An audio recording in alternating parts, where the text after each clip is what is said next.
শেষ বিকেলে মৃদু হেসে জিজ্ঞেস করলে তুমি, আচ্ছা, আমাদের সম্পর্কের নাম?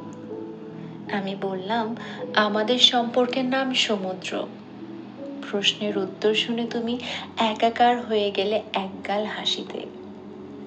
আজ অনেকদিন পর বুঝতে পারছি আমাদের সম্পর্কের নাম আসলেই সমুদ্র। আজ এই সমুদ্রের তল নেই, অতল নেই, কেবলই আছে তোমাকে ভালোবেসে আমার জীবনের ক্ষয়। অথচ আমি চাইনি তোমার ভালোবাসার সমুদ্র হতে। আমি চেয়েছিলাম ভোরের দ্বারকাক হতে। আমি চেয়েছিলাম তোমার উঠোনের কাশফুল হতে। আমি চেয়েছিলাম তোমার স্বচ্ছ কাচের জানালা বেয়ে পড়া বৃষ্টি হতে। বিষণ্ণতা, শূন্যতা, বেদনার নীল ক্ষত আমি চাইনি। চেয়েছিলাম শুধু ভালোবাসা আর ম্লান স্পর্শ।